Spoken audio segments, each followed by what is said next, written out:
Hola, ¿qué tal?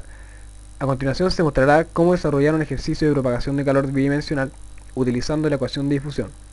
Los integrantes de este grupo son Diego Soto, Nicolás Vega y Claudio Yáñez. Este trabajo fue elaborado para la asignatura Calor y Termodinámica, impartida por el profesor Alex Petrino. Antes de presentar el ejercicio, debemos tener claro ciertas nomenclaturas. Para la transferencia de energía, que se mide en joules, se le asignará la variable Q mayúscula. Para la transferencia de calor que se mide en watts, se le asignará la variable Q minúscula. Para la transferencia de calor por unidad de metro que se mide en watts partido por metro, se le asignará la variable Q con tilde. Esto es flujo de calor en forma lineal. Para el flujo de calor en forma superficial, que se mide en watts por metro cuadrado, se le asignará la variable Q con doble tilde. Para la generación de energía por unidad de volumen que se mide en watts partido por metro cúbico, se le asignará la letra Q con un punto sobre esta. Esto es el flujo de calor en forma volumétrica.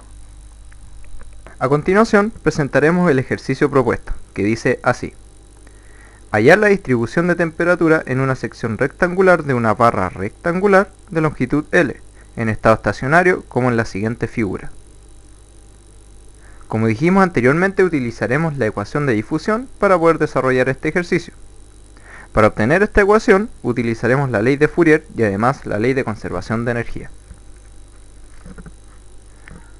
Entonces, ley de Fourier para propagación de calor. Esta ley tiene carácter fenomenológico, es decir, una base empírica. La ley plantea lo siguiente: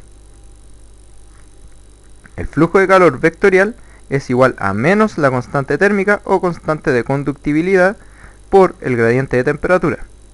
El signo negativo se debe a que el gradiente de una función, que es una derivada del tipo direccional, va desde el foco de menor temperatura a mayor temperatura. Debemos tener presente además que siempre el flujo es perpendicular a las superficies isotérmicas. Entonces, descomponiendo el flujo de calor vectorialmente resulta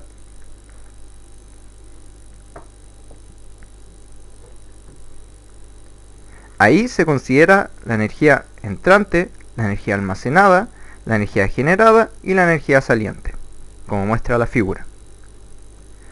Ahora, la ley de conservación de energía considera lo siguiente: la energía almacenada es igual a la energía entrante más la energía generada menos la energía saliente.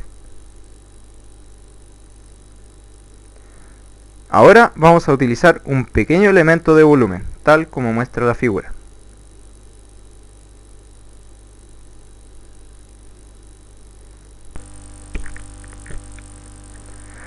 De acuerdo a la ley de Fourier, tenemos que la transferencia de calor en el eje X es igual a menos la constante térmica por el delta de I por el delta de Z por la derivada de temperatura en función de X.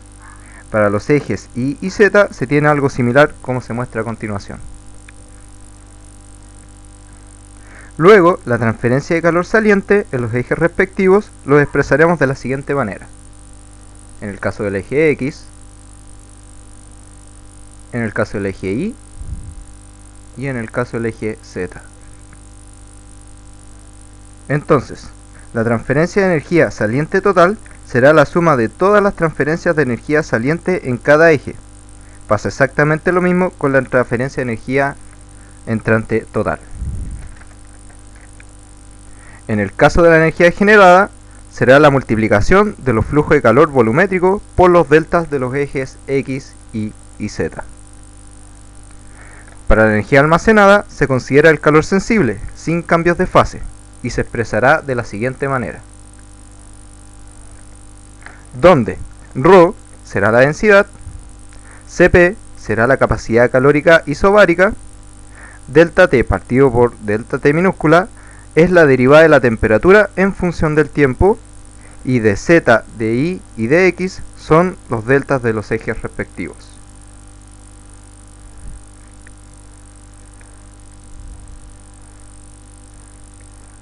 Volviendo a la ley de conservación de energía, la energía almacenada será igual a la energía que entra más la energía generada menos la energía saliente. Es decir, reemplazando los términos equivalentes, nos queda lo siguiente. La densidad por la capacidad calórica con presión constante por la derivada de la temperatura en función del tiempo por los deltas de los ejes X y Z será igual a la transferencia de calor de los ejes X y Z más el flujo de calor volumétrico por la multiplicación de los deltas X y Z menos la transferencia de calor en X menos la derivada de la transferencia de calor en X en función de X por delta X menos la transferencia de calor en el eje Y menos la derivada de la transferencia de calor en el eje Y en función de Y por delta Y menos la transferencia de calor en Z menos la derivada de la transferencia de calor en Z en función de Z por delta Z. Realizando el cálculo algebraico, la transferencia de calor de los ejes X y Z respectivos se cancelan. Luego, reemplazando las transferencias de calor que se encuentran dentro de la derivada, lo que nos queda lo siguiente. El signo negativo de la derivada se vuelve positivo por la definición de transferencia de calor ya mencionado. Finalmente nos queda la ecuación de difusión, donde la densidad por la capacidad calórica con presión constante por la derivada de la temperatura en función del tiempo es igual a el flujo volumétrico de calor por diferencial X por diferencial Y por diferencial Z más la derivada de, abre paréntesis, la constante térmica con respecto a X por la derivada de temperatura en respecto a X por diferencial de X, cierra paréntesis, con respecto a X, más la derivada de, abre paréntesis, la constante térmica con respecto a Y por la derivada de la temperatura con respecto a Y por diferencial de Y, cierra paréntesis, con respecto a Y, más la derivada de, abre paréntesis, la constante térmica con respecto a Z por la derivada de la temperatura con respecto a Z por la diferencial de Z, cierra paréntesis, con respecto a Z. Una vez terminada esta ecuación, podremos desarrollar satisfactoriamente el ejercicio propuesto.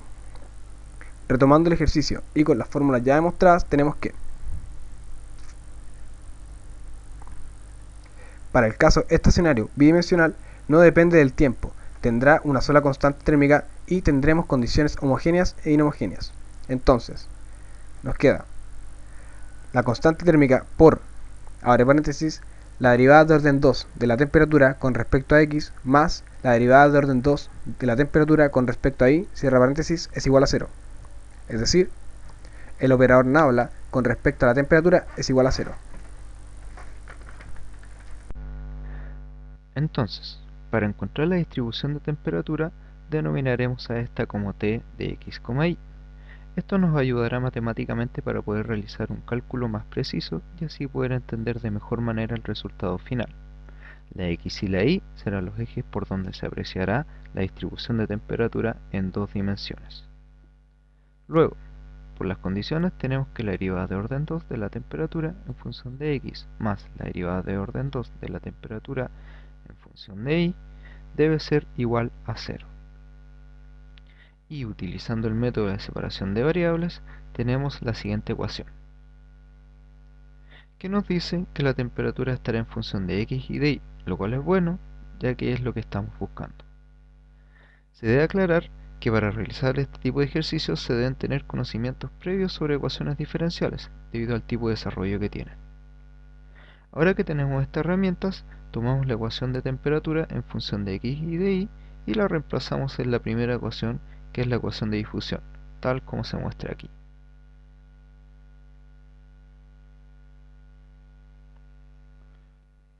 Luego, desarrollando algebraicamente, nos quedará la siguiente ecuación.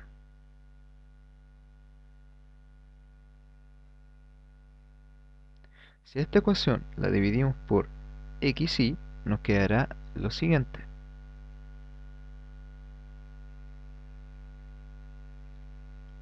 A cada sumando le asignaremos las siguientes funciones. Al primero, f de x, y al segundo, g de y. Como la suma es 0, la única manera que se satisfaga es que sea una constante. Es decir, matemáticamente se expresaría de la siguiente manera. Tenemos que 1 partido por x por la derivada de orden 2 de x en función de x va a ser igual a menos k al cuadrado.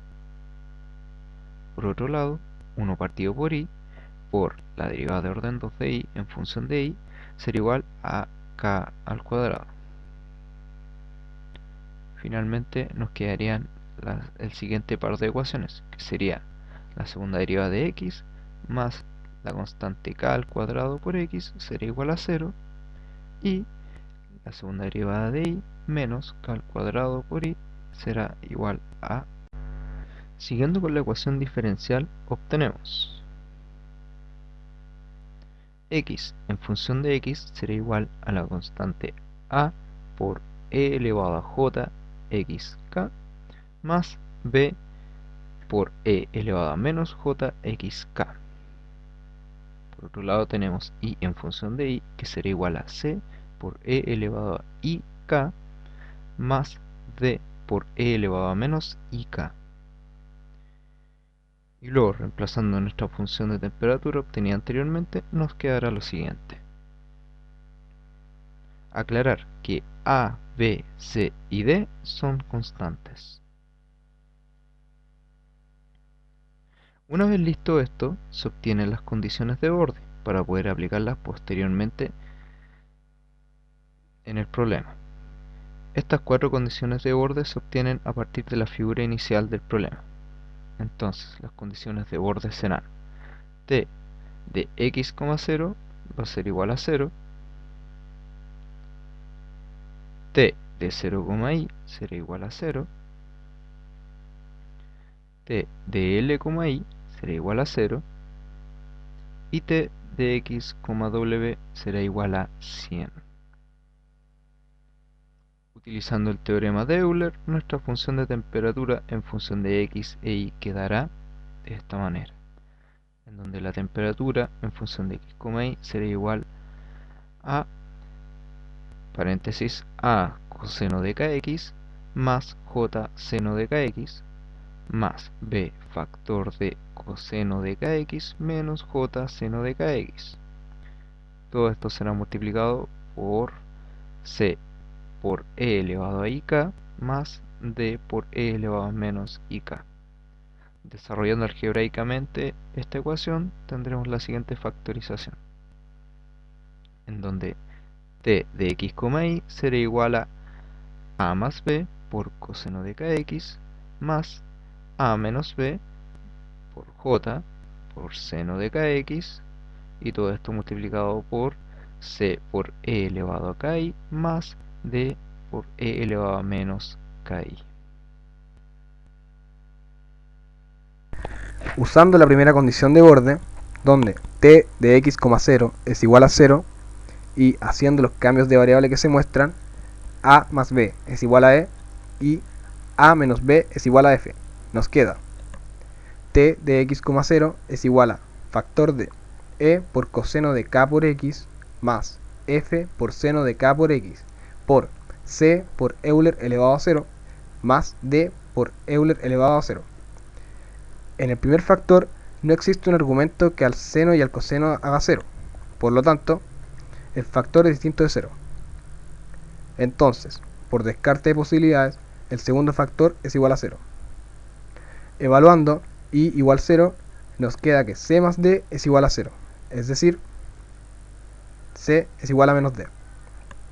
Ahora, reemplazando, nos queda t de x, y es igual a factor de e por coseno de k por x más f por seno de k por x por menos d factor de e elevado a i por k menos e elevado a menos i por k. Luego, distribuyendo el menos d en los otros factores, tenemos. Utilizamos otro cambio de variable. E por d es igual a g y f por d es igual a h. Reemplazando nos queda t de x, y es igual a menos factor de g por coseno de k por x más h por seno de k por x por e elevado a i por k menos e elevado a menos i por k. Utilizamos otra condición de borde, donde t evaluado en 0, i es igual a 0. Evaluando resulta t de 0, i es igual a factor de g por coseno de k por 0 más h por seno de k por 0 por e elevado a i por k menos e elevado a menos ik. Ahora, como el primer factor, el coseno resulta 1 y el seno 0, al ser evaluados, nos queda nuevamente que el segundo factor por menos g debe ser 0.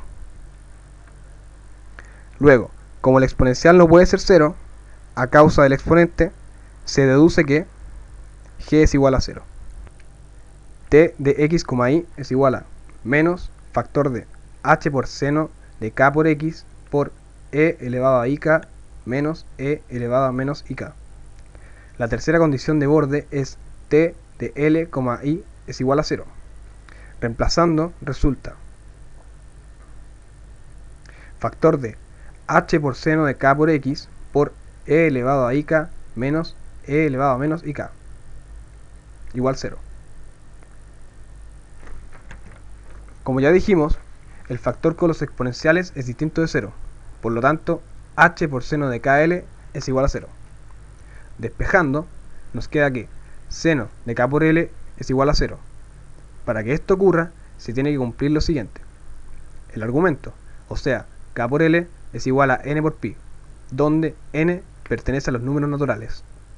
Despejando, k es igual a n por pi dividido l. Luego, reemplazando esto en la ecuación original, obtenemos lo siguiente.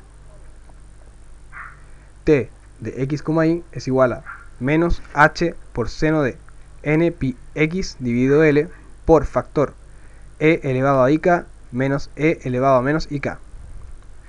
Aquí utilizamos una entidad trigonométrica, la cual es seno hiperbólico de x es igual a e elevado a x menos e elevado a menos x dividido 2. Haciendo el trabajo algebraico se obtiene lo siguiente. Luego utilizamos otro cambio de variable, donde 2h es igual a j. Llevando esto a una serie infinita, nos queda de la siguiente forma. Luego utilizamos la última condición de borde, donde t de x, w es igual a 100. Evaluando, usando otro cambio de variable, nos queda que i sub n es igual a j sub n por seno hiperbólico de n por pi w dividido l. Reemplazamos y resulta 100 es igual a la sumatoria de n es igual a 1 hasta infinito por i sub n por seno de n pi x dividido l. Luego, utilizando la ley de Fourier, tendremos que f de x será igual a la suma de a sub 0 dividido por 2 y la sumatoria entre n igual 1 e infinito de a sub n por coseno de n pi x partido por l más b sub n por seno de n pi x partido por l. De esto sabemos que f de x es igual a 100.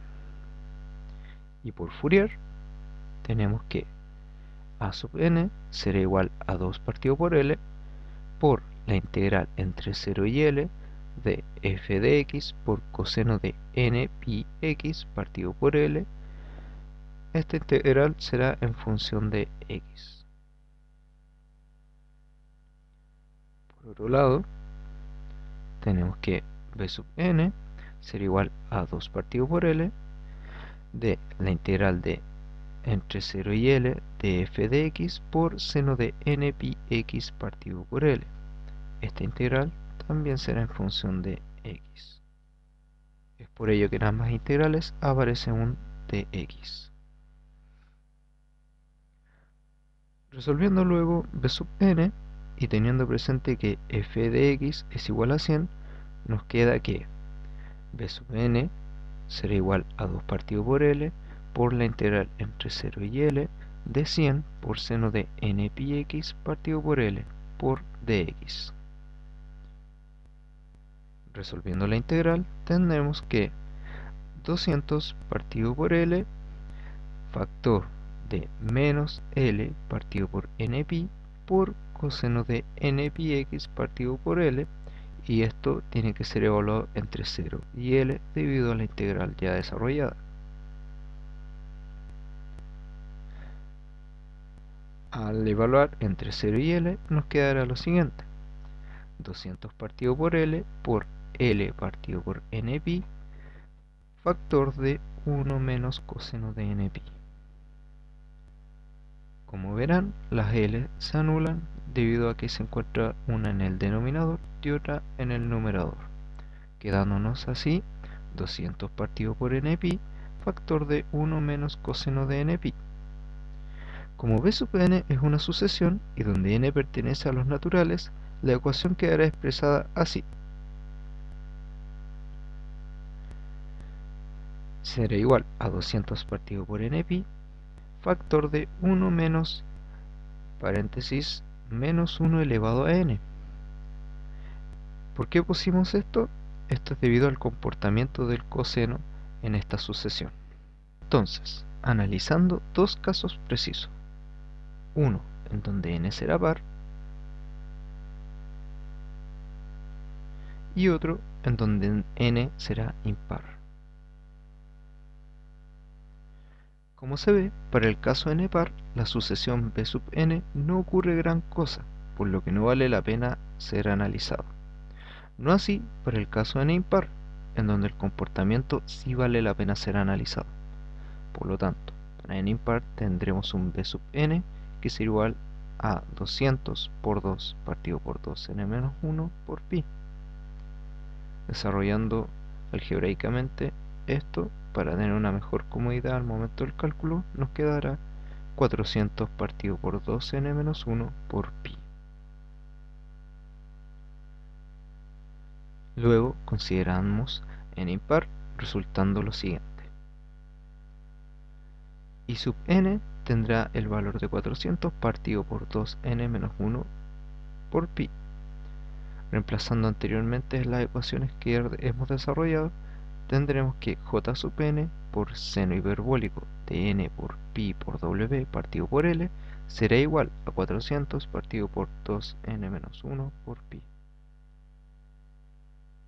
Debemos aclarar que estamos trabajando con un n impar, por lo tanto, en el seno hiperbólico, ese n que se encuentra dentro del ángulo deberá ser cambiado por un 2n-1, como se muestra en la figura.